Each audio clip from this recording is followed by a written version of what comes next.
It's just me on this episode talking about emotions this time. I really want to actually talk about undercurrents. I've been working with this idea of an undercurrent for a while, but it's really become very clear to me in the past maybe couple of weeks. So let's start though by talking about emotions and kind of how I see them these days. Emotions are kind of like we're living in a sea of emotions. We're either conscious of those emotions or unconscious of the emotions, and it's kind of like riding the waves in like a sea of emotions. And I see that as kind of in the solar plexus. These emotions can kind of hang out like a sea, but also we can have stored emotional trauma. We can have emotions that are stored in our biofield, in our system, in our bodies. That can be, we can have injuries, trauma also stored there. So that's where you get like that kind of staticky, sticky, stuck places within us. And so there's not this flow of communication. I'm talking about quantum communication at this point. But I think what's more important for this particular conversation is to talk about the emotions that kind of arise in us from the solar plexus up into, if we don't shove them down or shove them away, we can pull them up into the heart space and actually feel the feelings. But I tend to think of emotions as just kind of there. And that when we pull them up into consciousness, up in through the heart spaces, when we actually feel something. I know that might sound a little strange to some of you, but that's the way I envision it. And what I noticed over the past year or so, as I was doing more and more of the quantum health strategies. So these quantum health strategies are related to water, light, and magnetism, right? So I was doing things with my physical water that I drink, but also really understanding the water that we make inside of our bodies and how that water then becomes structured in the body. You can go back and listen to a really great episode that I did with Carrie Bennett, and so you can go check out that about structured water, or what's called exclusion zone water. She's like the easy water queen. And so we talked a lot about that. But really, for me, getting the light environment was really the key piece. So, yes, I utilize red light therapy. Yes, I am outside for sunrise every single day, whether it's cloudy or nice or rainy, or it doesn't really matter. If I'm out of town, I do my best to get out in morning light. Really challenging when I was in Europe because it was at 4:40 a.m. So I didn't make it out quite for a view of sunrise. It was later than that. I was getting out about 5 a.m. actually. But or I was just opening a window. So whatever you can do to get that early morning light. But you get your light environment right. You understand water. And so, not just about our hydration with water, but also the water that we make inside of us. And then magnetism.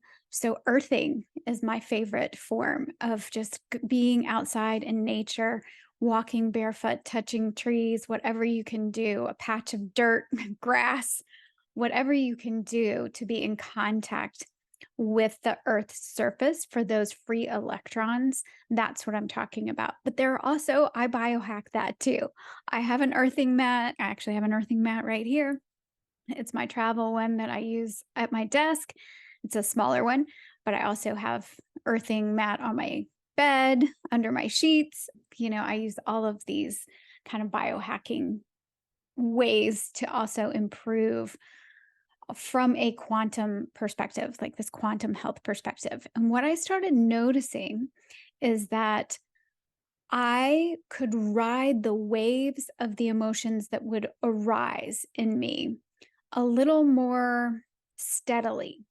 So I've talked about this a little bit on some other episodes, but I want to get into it a little more in terms of the undercurrent that I've been noticing.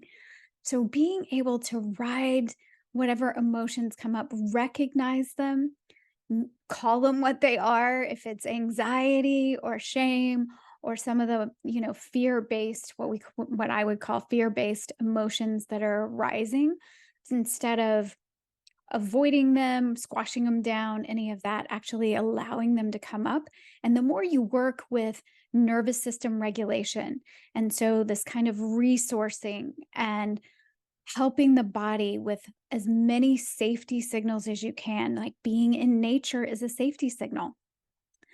Actually, seeing pictures of nature is helpful as a safety signal to your on a cellular level.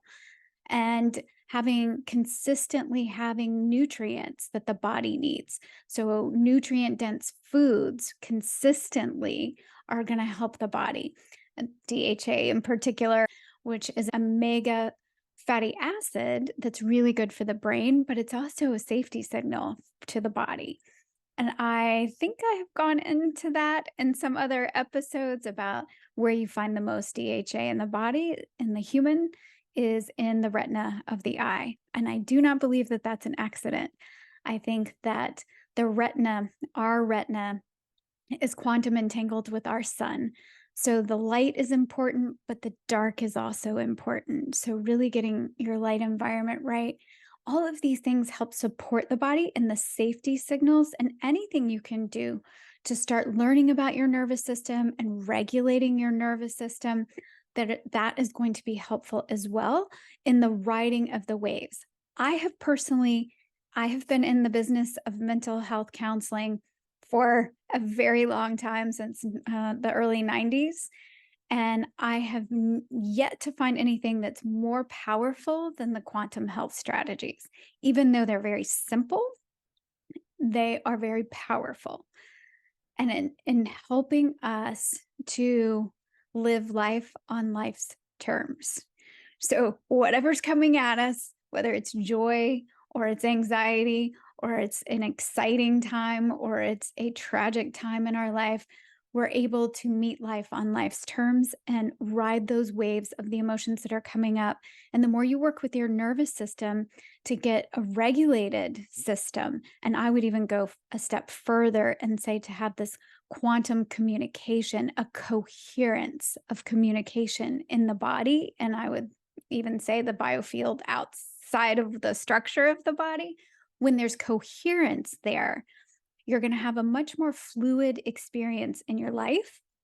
And you're more and more able to handle whatever the emotions are coming up. So then, when it's finally safe enough to start feeling some of the stuff that's been shoved, hidden, avoided for a long time, it will start coming up and out to be healed.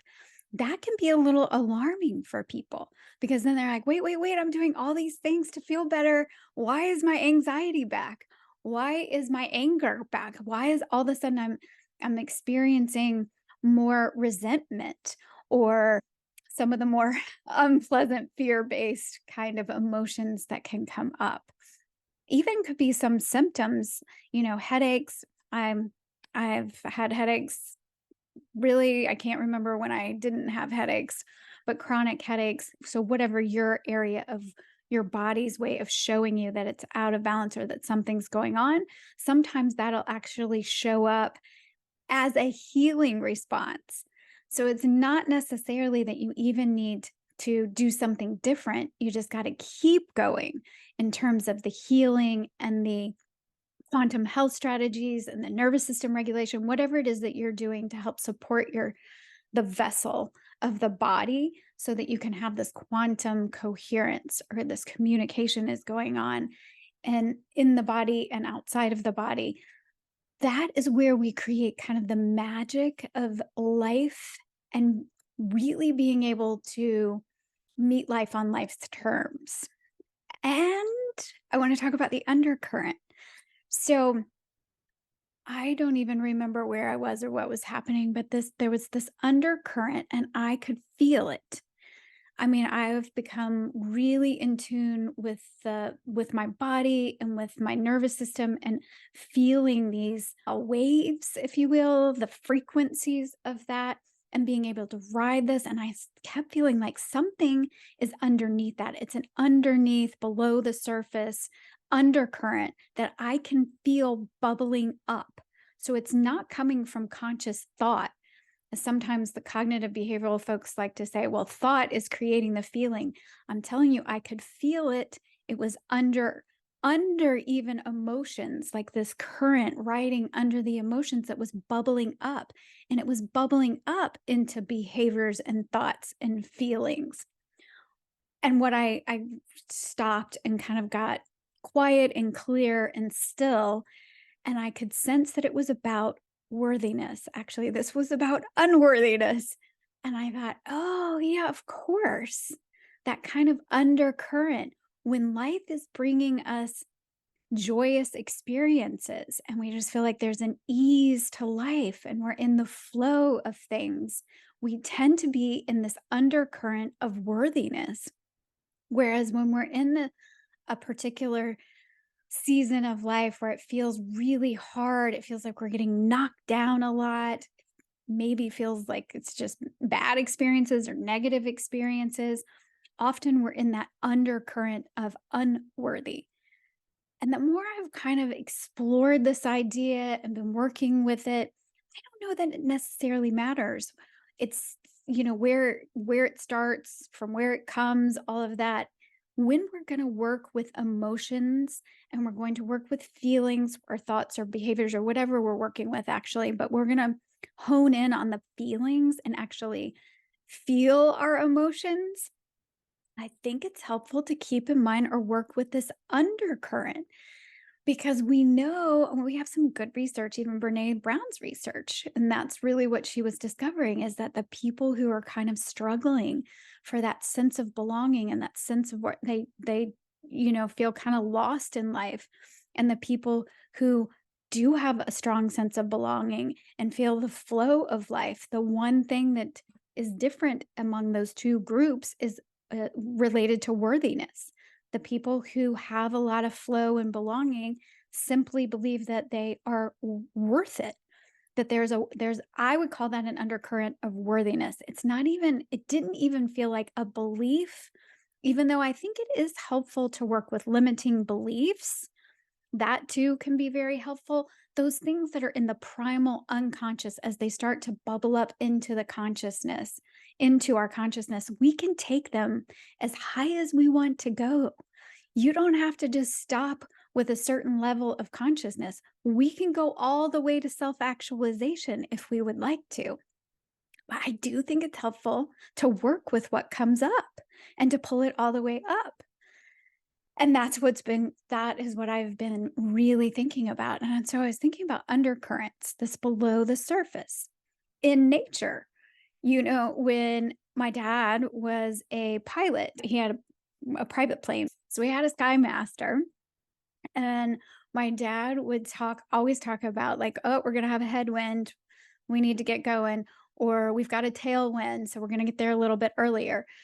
So, in life, when you've got the headwind, it's going to be a little harder to get where you're going. When you've got the tailwind, it's easier. My dad, his business was actually in money management. He owned a investment firm, and we had people that would come. Sometimes we would go out to dinner with folks or some clients of his, or they come stay at our house. And some of those people, I would say to him, they don't seem like exceptionally bright to be so wealthy. And really nice people. I'm not saying that, but I was just like, they're just seem like average intelligence. And my dad would say, yeah, they were in the right place at the right time with the tailwind. And I used to think, how do I get that gig? How do I just end up in the right place at the right time with a tailwind? And what I have realized in my life is that it comes with a headwind. There are times it may look like you're in a tailwind of a situation to others looking in, but I promise there's headwind. And I think it's important that we are able to ride both, that we're aware of that. And so that's what I was thinking about in terms of the undercurrents in the ocean. Some of the undercurrents are so strong. We can have a current that is so strong, it will take you out. And I think about some of the emotional states that we can be in that feel like they are going to take us out. Feels like a riptide. And then and riding that can be really rough. I think about, chronic stress, chronic illness, anxiety, these kinds of panic attacks that come up, but also in situations in our life that are really hard. They're just a hard place for us to be in, and it feels like a riptide.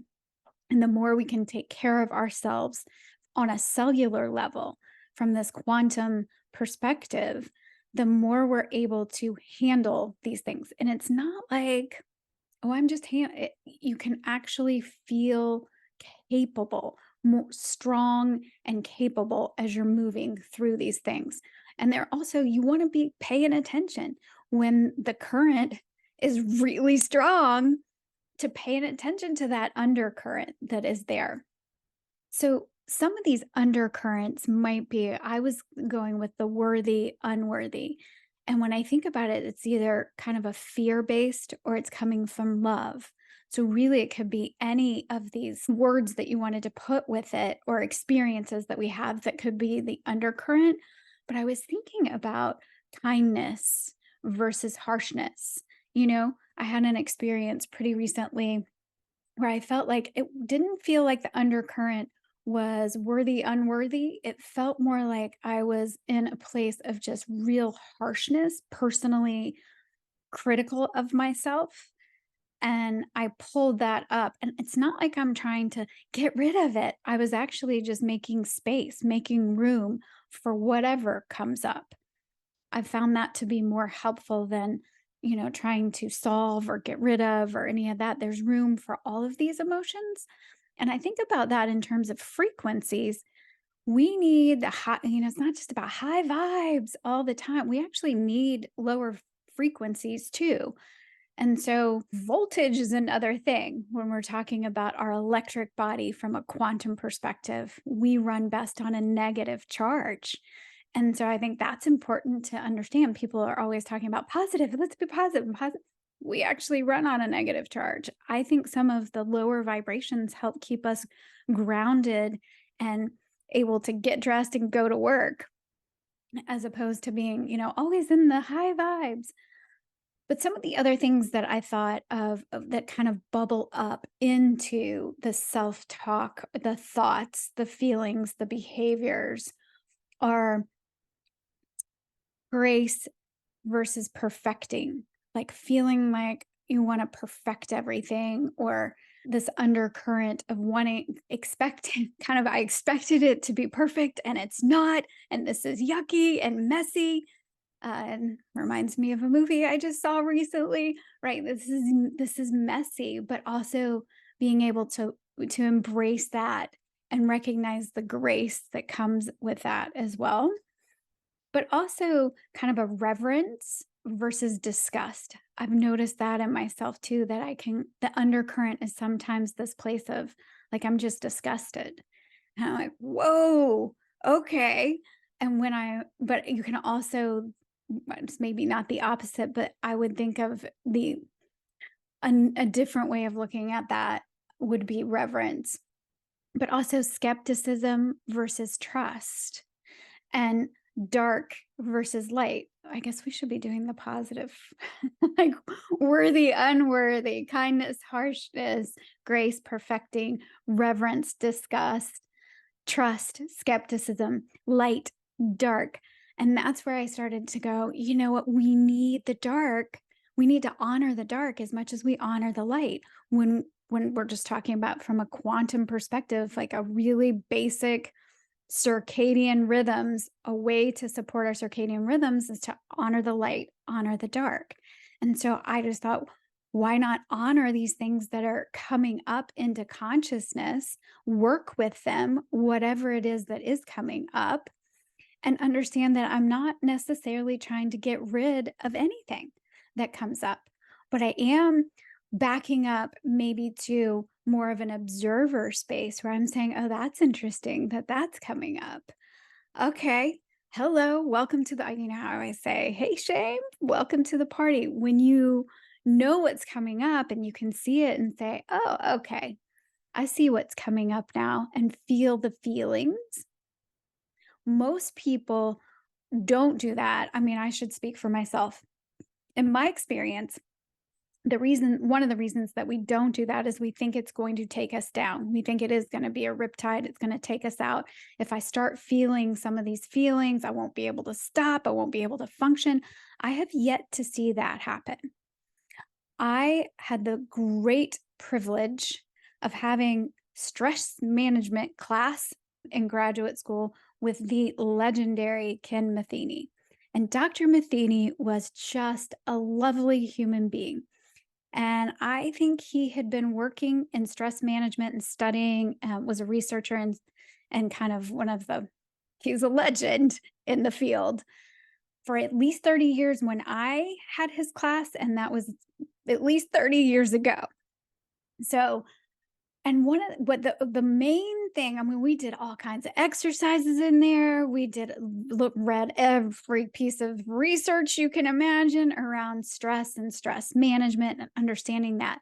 The thing that I took away from his class, the most important thing that I ever heard Ken Matheny say was that in all of his years of working with people, often people would be afraid to dig. They'd be afraid to start peeling the layers of thinking about like an onion, peeling away the layers of their personalities, of their to get to their core essence. They were afraid. Many people are afraid that their core is going to be rotten. That saying of rotten to the core, right?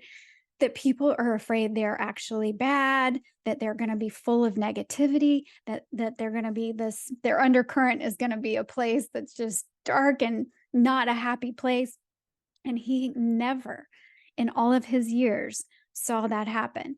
In all of the years that he worked with people, the more that they would peel away the layers and the complexities of themselves to get to the core of who they are, every single person was brilliantly, well, I would say light. I can't remember exactly what the words were that he used, but we are light.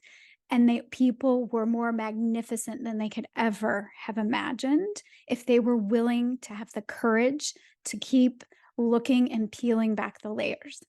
And that's what I'm kind of inviting us all to do here, is to say, just to recognize what these undercurrents are and not to push anything away, but to keep peeling back the layers and to see at the core of who we really are. We're magnificent human beings and we are light. Literally, we are light slowed down so into mass.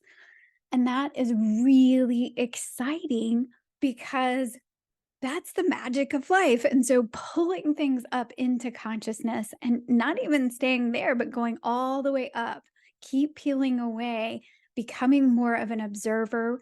And then going beyond that, I think where we're headed is to becoming, we are the creator. We are the intelligence. We have merged with the intelligence.